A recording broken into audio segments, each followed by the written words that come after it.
우리는 요즘 매주일 로마서를 묵상하면서 불편한 진실과 마주하게 됩니다. 모든 사람은 죄인이며 나 역시 죄인이다는 사실 받아들여야 합니다. 받아들이는 마음 그리 유쾌하지는 않을 겁니다. 그동안 우리는 양심대로 살아보려고 애썼습니다. 완전한 사람이라고 주장하는 거 아닙니다. 그래도 저는 최선을 다해서 다른 사람 위해서 배려해왔고 누군가를 괴롭히거나 해끼치지 않으며 살려고 애써왔습니다.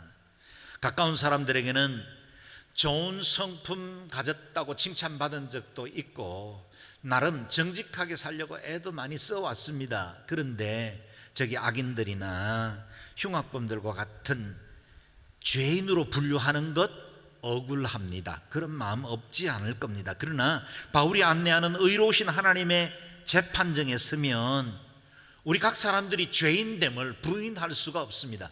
바울이 왜 이렇게 긴 본문을 할애해서 모든 사람들이 죄 가운데 빠져 있다는 사실을 강조할까요?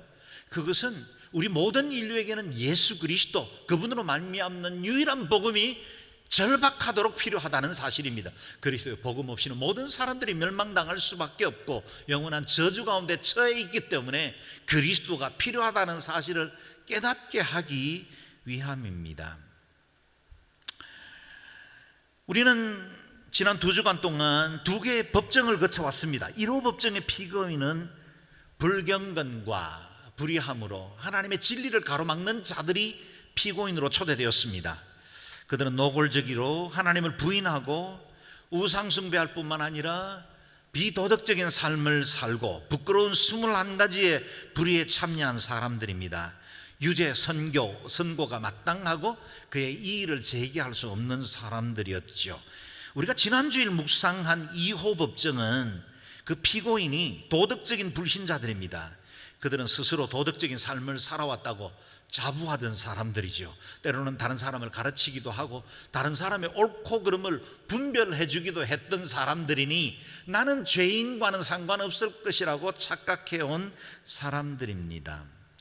유죄 선고를 내리면 그들은 이의를 제기합니다. 항변합니다. 우리가 무슨 죄를 지었다고 그럽니까?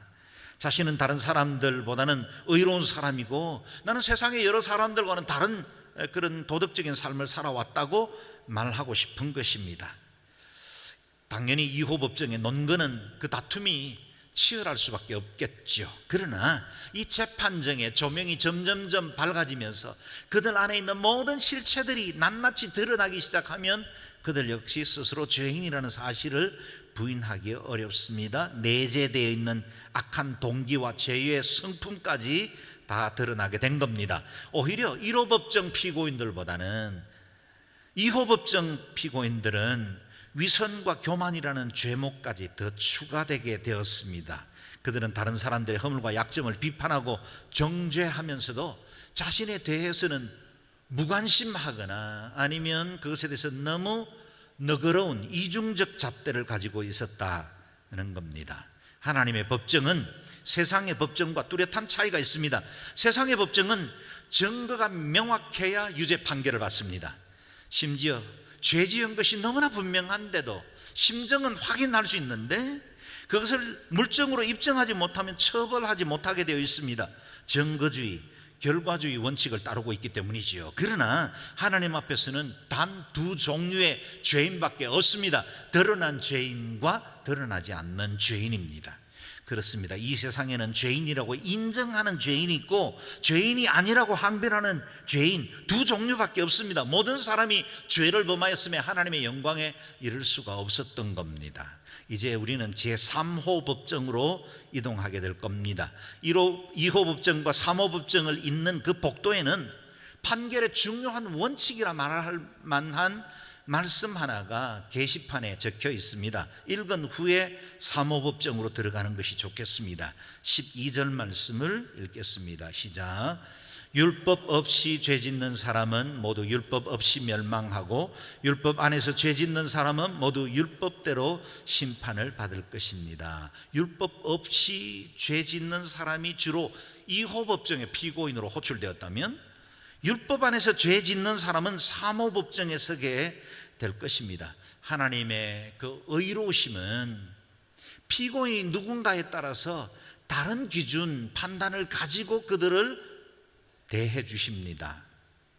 율법 안에 있는 사람들, 곧 유대인들의 죄를 판단하는 기준은 율법입니다. 그들에게는 이미 율법이 주어졌고 그 율법은 선악도 옳고 그름도 아주 분명하게 밝히고 있기 때문에 그 율법에 근거해서 판단합니다. 한편 율법 없는 사람, 곧 이방인들은 율법을 알지 못했기 때문에 율법의 기준을 가지고 심판하지 않습니다. 대신 하나님께서 그들의 심성에 주신 양심이 그의 법이 됩니다. 사랑하는 여러분, 로마서를 묵상해 나가는 동안 여러분이 법정의 방청석에 앉으시면 안 됩니다. 지금 우리는 피고석으로 나아가야 합니다. 주님께서 열어놓으신 그 심판대 앞에 피고로 서지 우리가 결코 법정을 순회하는 방청객이 아니라는 사실을 기억하고 13절과 14절을 이어서 읽어보겠습니다. 시작. 하나님 앞에서는 율법을 듣는 사람이 의인이 아니라 오직 율법을 행하는 사람이 의롭다는 인정을 받을 것입니다. 율법이 없는 이방 사람이 본성으로 율법의 일을 행한다면 비록 그에게는 율법이 없을지라도 자기 자신이 자기에게 율법이 됩니다. 이런 사람은 율법의 요구가 자기 마음에 기록되어 있음을 보여줍니다. 그들의 양심도 이것을 증언합니다. 그들의 생각이 서로 고발하기도 하고 변호하기도 합니다. 아멘. 오늘 본문은 먼저 율법 갖지 못한 이방인의 경우에 관해서 말하고 있습니다. 그들은 하나님께서 제정해 주신 율법을 알지를 못합니다. 그러나 그들에게는 양심이라는 또 다른 법이 그들의 마음을 주장하고 있었다는 겁니다. 모든 인간은 하나님의 형상으로 지음받았지요. 그래서 비록 우리가 죄로 타락하기는 했지만 하나님의 형상의 흔적이 남아있어서 그분의 의가 우리에게는 양심이라는 형태로 본성에 심겨져 있다는 것입니다. 율법이 없는 이방 사람이 본성으로 율법의 일을 행한다면 비록 그에게는 율법이 없을지라도 자기 자신이 자기에게 율법이 됩니다. 율법은 알지 못하지만 본성에 심겨진 그 양심이 자기에게 율법의 기능을 하고 있다는 겁니다. 양심이 무엇입니까? 사전적으로는 어떤 행위에 대하여 옳고 그름, 선과 악을 구별하는 도덕적 의식이나 마음씨, 그렇게 정의합니다. 다시 말해서 하나님께서 우리 본성 안에 넣어주신 선을 추구하고 악을 미워하도록 한 마음, 그게 바로 양심입니다. 양심은 우리 내면에 비치고 또 내면의 목소리입니다. 15절 말씀과도 같죠? 그들의 양심도 이것을 증언합니다. 그들의 생각이 서로 고발하기도 하고 변호하기도 합니다. 우리가 예수 믿기 전에도, 하나님 말씀을 알기 전에도 양심이라는 자기 법이 있었죠. 그래서 그것이 때로는 우리를 고발하기도 하고 때로는 우리를 변호하기도 합니다. 양심의 기능입니다. 이방인들에게는 양심이 율법과 같은 역할을 하고 있었다는 겁니다. 간음하다 현장에서 붙잡혀온 여인 이야기를 알 겁니다. 사람들은 이 간음죄를 범한 여인을 정죄하고 심판을 하기 위해서 자기 손에 저마다 돌을 들고 있었습니다. 우리 주님께서 손가락으로 바닥에 글을 쓰시다가 일어나서 그들을 둘러보시면서 말씀하십니다. 너희 가운데 죄 없는 사람이 먼저 이 여인에게 돌을 던지라. 율법에 따르면 이 여인에게 돌을 던지는 게 맞습니다. 그렇게 하도록 명했죠. 그런데 양심이라는 그들의 내면의 법이 손에 든 돌을 설거머니 내려놓고 그 자리를 떠나게 만든 겁니다. 이렇게 이방인에게도 유대인에게도 양심의 법은 작동되고 있는 겁니다. 그러나 우리가 알고 있는 이 양심에도 한계가 너무나 분명합니다. 양심은 사람에 따라 기준이 다릅니다. 문화나 그 사회적 수준에 따라서 양심의 기준이 다릅니다. 특히 죄에 대한 구속력이 약하지요. 모든 사람들에게 양심의 소리는 있지만 그 소리를 따를지 말지를 결정하는 것은 자기 자신입니다. 그래서 양심의 소리를 외면했다고 해서 처벌받지는 않죠. 이렇게 예를 들어보겠습니다. 우리는 때때로 신호 위반을 합니다. 오늘 교회에 오시는 동안 신호를 정확하게 잘 지키셨나요? 그랬다면 더할 나위 없이 바람직한 일이겠죠. 그런데 간혹씩 우리는 지방의 세수를 걱정해서 이렇게 딱지 한 번씩 납세하기도 하잖아요. 목사님도 그렇습니까? 예, 저도 그런 적이 있습니다. 우리가 부지불식간에 위반할 때도 있지만 많은 경우 알면서 위반합니다. 양심의 소리가 없지 않죠. 그러나 교통경찰이나 신호 단속기가 없으면 우리는 아무런 처벌도 받지 않습니다. 물론 양심도 처벌은 있습니다. 가책이라는 거죠. 우리가 양심의 가책을 느꼈다라고 말할 때 그건 우리 자신에게 주는 벌입니다. 그러나 이 벌조차 혼자 괴로워하다가 눈 한번 딱 감아버리면 그만입니다. 이런 과정이 반복되다 보면 양심은 점점 무뎌지고 무감각해지다가 나중에는 화인 맞은 양심이 되고, 그러면 아무런 가책도 느끼지 못하게 됩니다. 대신 양심을 달래는 자기 기만만 늘어갑니다. 그때 나는 그럴 수밖에 없었고, 설사 다른 사람이라도 그 경우라면 그럴 수밖에 없을 것이라고 스스로를 위로하는 겁니다. 양심이 율법의 기능을 제대로 하지 못하는 이유입니다. 모든 자연인들이 양심의 법을 가지고 있지만 그 양심의 법에 의해서도 그들 스스로 죄인이 될 수밖에 없다는 증거를 보여주고 있죠. 오늘 본문은 주로 유대인들에게 집중합니다. 율법을 가진 유대인들은 율법으로 심판을 받을 것이라 말씀하십니다. 율법은 너무나 분명한 선과 악의 기준을 제시하기 때문에 율법 앞에 어떤 유대인들도 핑계할 수 없습니다. 본문 그대로죠. 무엇보다 하나님 앞에서는 율법을 듣는 사람이 의인이 아니라 오직 율법을 행하는 사람이 의롭다는 인정을 받을 것입니다. 유대인들이 다른 모든 민족보다 먼저 율법을 받은 것은 하나님의 특별한 은혜였죠. 그들을 먼저 구속하여 주시고 너는 내 것이라 말씀하시고 그들을 하나님께서 선민으로 구별하여 주셨습니다. 은혜입니다. 그러나 그들이 율법을 가졌다는 사실 그 자체로 구원의 효력을 갖는 건 아닙니다. 율법을 듣고 지식을 가진 사람이 의인이 되는 게 아니라 오직 율법을 행하는 사람이라야 의인이 된다는 겁니다. 그런 점에서 유대인 중에 그 누군가가 아무런 율법도 어기지 않고 완전한 사람으로 살아갈 수 있는 사람이 있겠습니까? 율법은 쇠사슬과 같아서 아주 무겁고 큰 물건을 들어 올릴 때 그 고리로 연결된 쇠사슬 중에 하나만 연결되면 모든 물건들이 다 떨어집니다. 그동안 내가 다른 율법들을 성실하게 다 지켜왔다 할지라도 어느 것 하나에 범하면 죄인이 되는 거죠. 여러분, 우리가 다 교도소에 있는 분들 간혹씩 우리가 예배도 드리고 위로하러 가기도 하지만 그분들이 모든 죄를 다 졌을까요? 그렇지 않아요. 이 사회실정법에 해당되는 잘못 하나를 범하면 교도소로 가는 겁니다. 율법의 기능도 역시 동일합니다. 그렇기 때문에 모든 유대인들도 율법으로 인해서 심판받을 수밖에 없게 되었다라는 겁니다. 이 말씀을 묵상하다 보면 우리 신앙에도 도전이 됩니다. 우리가 하나님 말씀에 대해서 아는 것만으로는 충분하지 않습니다.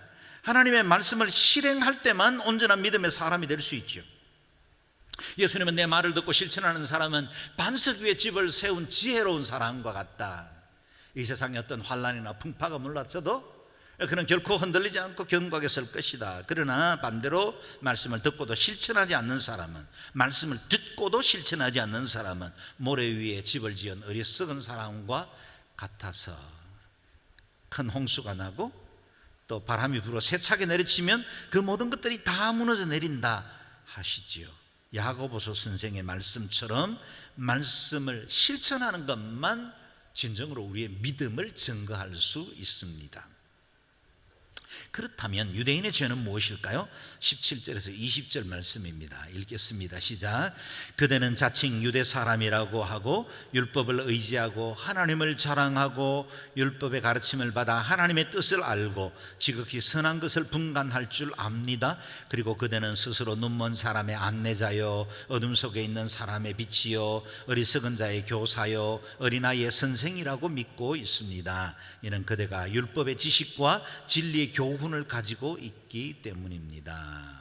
바울은 율법을 가졌지만 율법대로 살지 않는 유대 사람들에게 도전적 표현으로 그들을 정죄합니다. 그대는 자칭 유대 사람이라고 하는군요.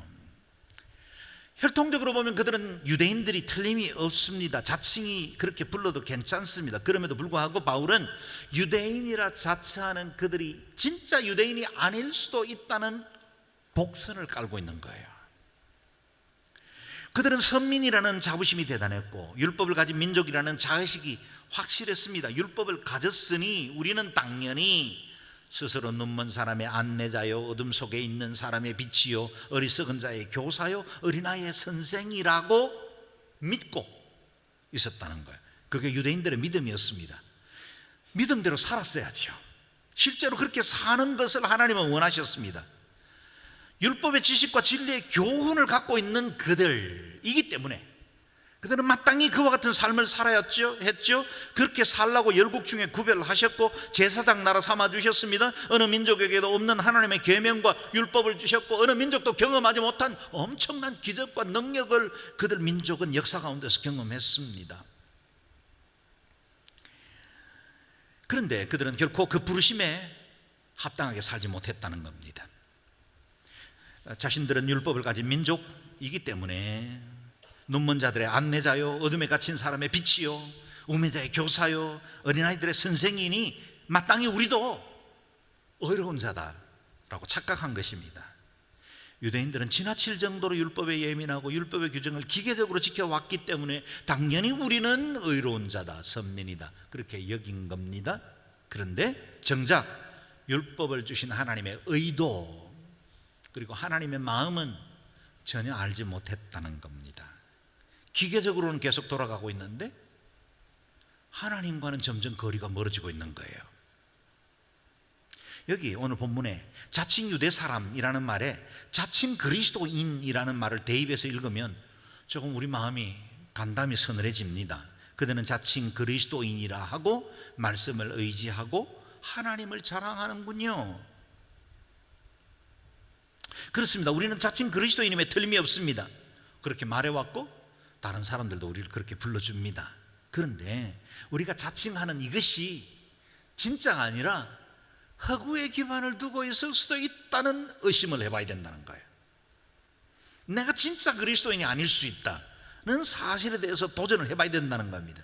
우리는 실제로 말씀의 가르침을 받아 하나님의 뜻을 알고 지극히 선한 것을 분간할 줄 압니다.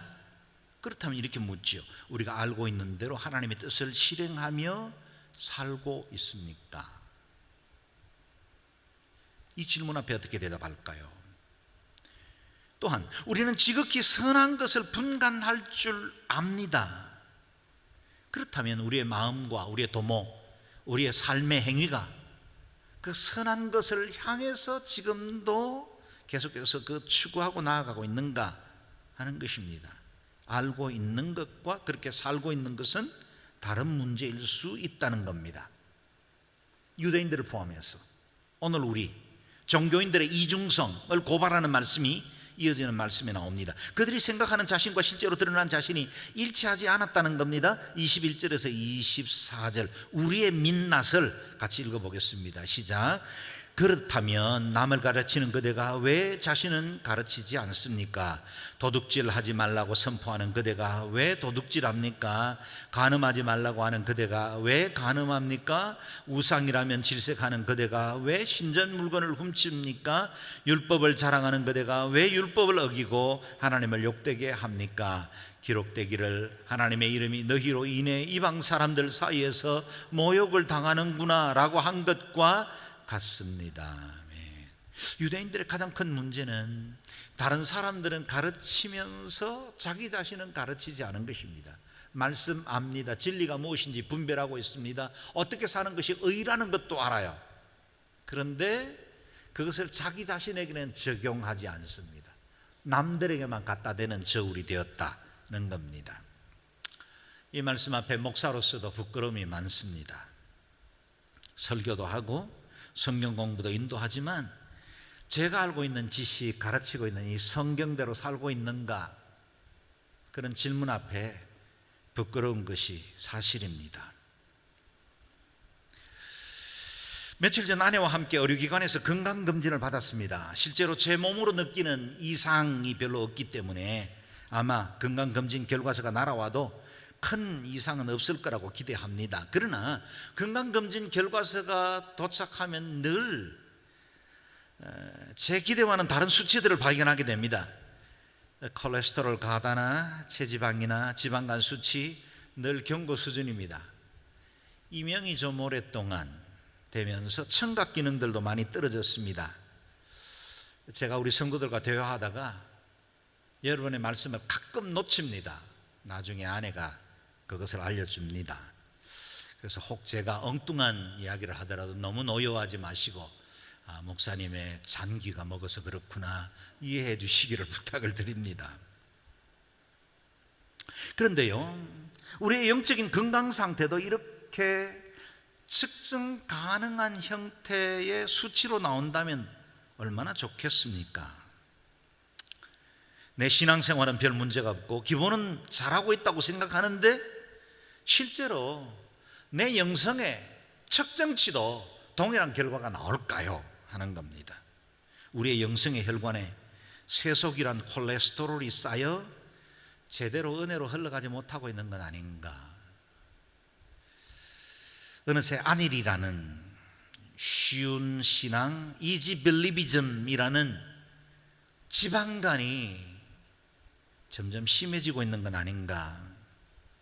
세속화라는 당뇨 수치, 이 땅의 육체를 즐겁게 하는 단맛에 익숙해 보다 보니 내 당뇨가 올라오는 것을 모르고 있는 건 아닌가 점검해 봐야 합니다.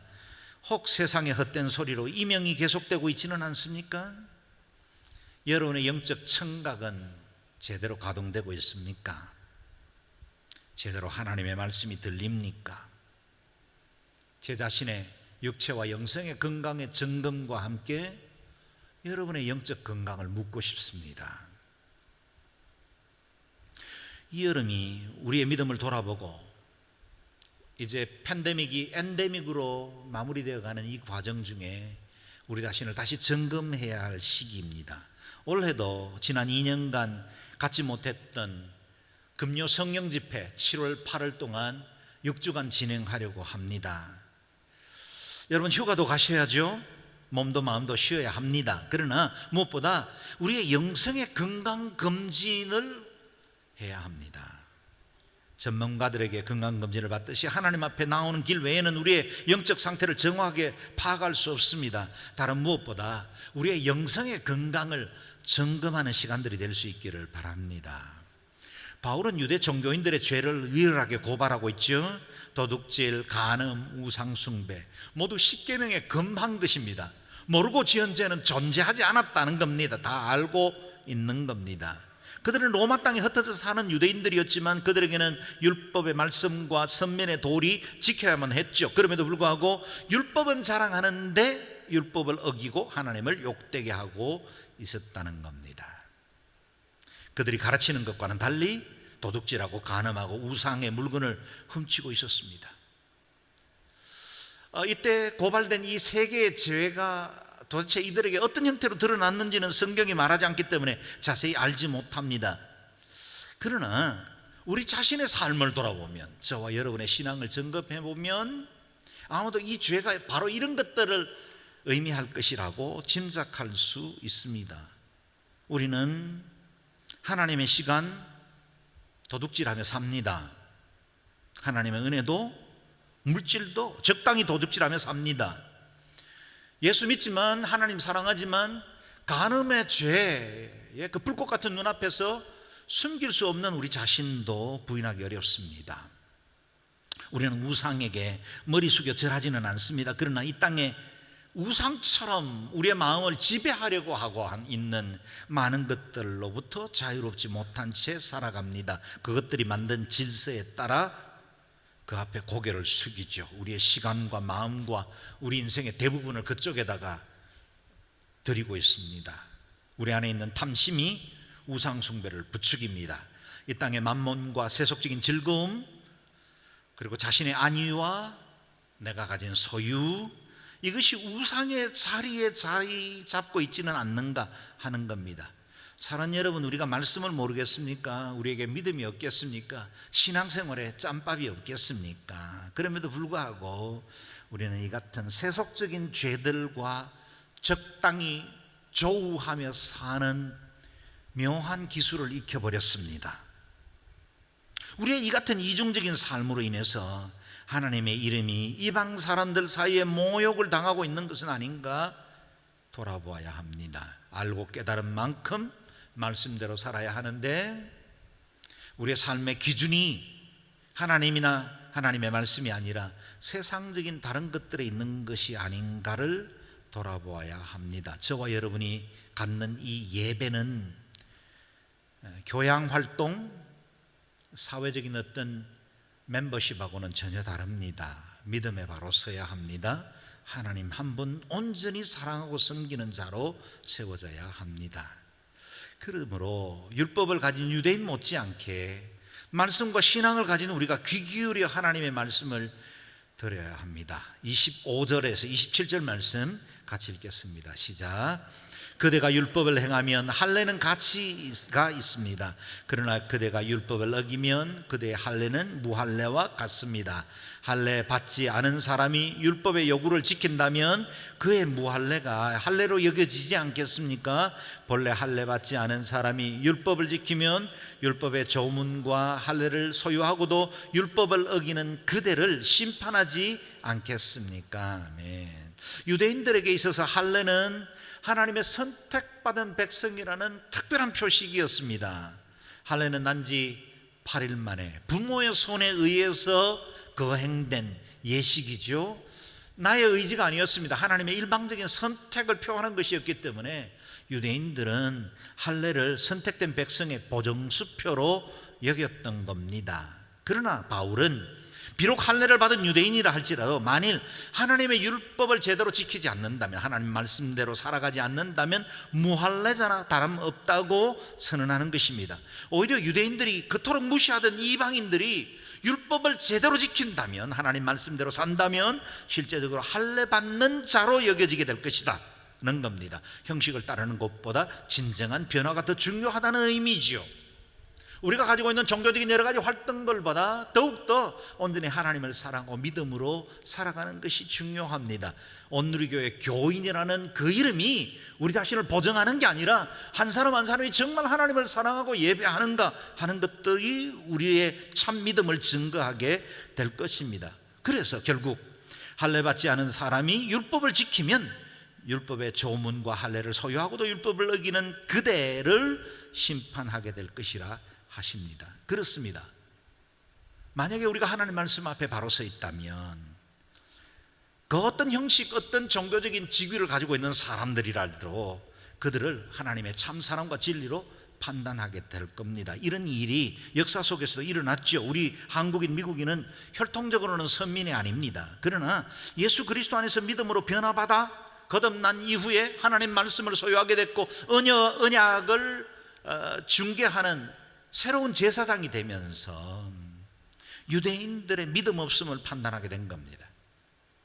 유대인들이 율법을 먼저 받은 사람이었지만 그들은 하나님의 언약으로부터 멀어졌고 메시아를 제대로 알지 못함으로 인해서 그리스도 바깥 외인 소망 없는 자로 전락해버리고 만 것입니다. 그래서 이방인 공동체인 우리가 오히려 유대인 선교를 위해서 제치훈 목사를 보내듯이 선교사를 이스라엘에 파송하고 있는 겁니다. 율법 없는 자였지만 오히려 율법 있는 자를 판단하는 자리에 있게 된 것입니다. 그러므로 이런 결론적 말씀 앞에 겸손하게 귀를 기울여야 합니다. 28절 29절 말씀 읽겠습니다. 시작. 겉으로 유대 사람이라고 해서 참 유대 사람이 아니고 몸에 받은 할례가 참 할례가 아닙니다. 오히려 속 사람이 유대 사람이라야 참 유대 사람이며 문자화된 율법에 의해서가 아니라 성령으로 마음에 받은 할례가 참 할례입니다. 그 칭찬은 사람에게서가 아니라 하나님에게서 옵니다. 참 유대 사람이라는 인정도, 참 할례를 받은 사람이라고 정하는 것도 사람이 아닙니다. 제도가 아닙니다. 종교적인 형식이 아닙니다. 하나님에게서 옵니다. 여기 참 유대 사람이 오늘날의 그리스도인을 의미하겠죠. 혈통도 종교적인 할례도 유대 사람임을 증명하지 않습니다. 속 사람이 하나님과의 바른 관계를 가져야 합니다. 문자로 된 율법이 아니라 성령의 불로 마음에 받은 할례가 참 할례입니다. 거듭나셨습니까? 참 할례를 받으신 것입니다. 예수 그리스도가 여러분의 주인이십니까? 참 할례를 받은 참 유대인이 된 것입니다. 물로 받은 세례 진짜의 신앙을 증명하지 않습니다. 세례는 우리가 예수 그리스도를 믿는 것을 공동체 앞에서 인쳐주는 예식이 되지만 그것이 우리의 구원을 보증하지 않습니다. 그러므로 내가 진실로 그리스도를 바로 믿고 있느냐를 점검해야 합니다. 여러분의 마음이 성령으로 할례를 받을 수 있기를 바랍니다. 성령의 인치심을 받아 그리스도 예수의 사람으로 참 유대인으로 세워질 수 있기를 바랍니다. 이제 16절 우리가 강의하지 않았던 그 말씀으로 돌아가 오늘 본문의 결론에 귀를 기울입니다. 같이 읽어봅니다. 시작. 이런 일은 내가 전한 복음대로 하나님께서 그리스도 예수를 통해 사람들의 은밀한 것을 심판하실 그날에 일어날 것입니다. 아멘. 하나님께서 사람들의 은밀한 것을 심판하실 그날이 다가오는데 그날은 반드시 예수 그리스도를 통해서만 이루어집니다. 그래서 예수 그리스도 안에서 우리의 속죄, 십자가의 은총을 받지 않은 사람은 아무리 이 땅에서 도덕적으로 아름답게 살아왔고 종교적인 행위들을 많이 해도 그리스도 바깥으로 가면 그긴 구원 없습니다. 왜냐하면 주님께서 심판을 하실 때 그리스도 예수를 통해 사람들의 은밀한 것을 심판하시기 때문입니다. 그러므로 진짜인가 가짜인가는 언제 드러납니까? 하나님께서 심판하실 그날에 우리 안에 진짜 예수가 있는가? 진짜 복음을 가졌는가? 그 어떤 것 앞에서 흔들리지 않는 십자가를 소유하고 있는가? 그것이 중요한 겁니다. 율법도 할례도 양심도 제한적일 뿐입니다. 나빠서가 아니라 그것이 우리를 구원할 수 없기 때문에 의지할 수 없습니다. 오로지 한 분 예수 그리스도만 의지합니다. 죄에서 자유롭게 되는 길은 오직 복음밖에 없습니다. 오직 한 길 예수 그리스도만이 저와 여러분을 구원할 겁니다. 우리는 생명의 성령의 법에 지배를 받습니다. 죄와 사망의 법으로 해방되었습니다. 복음을 받았기 때문입니다. 종교인으로는 예수 못 만납니다. 목사로는 결코 하나님 앞에 못 나갈 거예요. 장로, 권사, 집사 이런 직분으로 하나님을 만날 길이 없습니다. 예수 그리스도를 만나는 길은 한 가지밖에 없습니다. 우리 스스로가 우리 스스로의 죄 때문에 멸망받을 수밖에 없는 죄인임을 인정해야 합니다. 죄인만 진짜 복음을 받을 수 있습니다. 복음은 죄인을 위한 것이기 때문입니다. 복음을 바로 만나고 싶습니까? 나의 연약함을 인정하십시오. 십자가의 구속의 은혜가 없이는 단 한순간도 살아갈 수 없는 존재임을 매 순간마다 철저하게 인정할 때 온전한 그리스도 예수의 사람이 될 수 있습니다. 성령으로 인침을 받아 할례받은 참 그리스도인으로 일평생 승리하고 주님의 영광 위에 살아가는 저와 여러분 되시길 주의 이름으로 축원합니다. 아멘. 기도하겠습니다. 기도할 때 여러분 우리 마음속에 참 할례가 있는지를 점검하십시오. 성령의 법의 지배를 받고 있는지를 돌아보십시오. 지금 내 마음속에 너무 많은 것들이 세상과 타협되고 있는 건 아닌가? 적당히 말씀도 가졌고 진리의 길이 무엇인지 알기도 하는데 그 말씀과 상관없이 살아가고 있는 건 아닌지 우리 자신을 돌아보고 더욱더 하나님 경외하고 말씀 앞에 바로 서서 말씀대로 살아가는 저희들 되게 도와주십시오. 입술의 고백처럼 우리의 삶도 전 존재가 하나님 한 분만 바라보게 도와주옵소서. 통성으로 기도하겠습니다.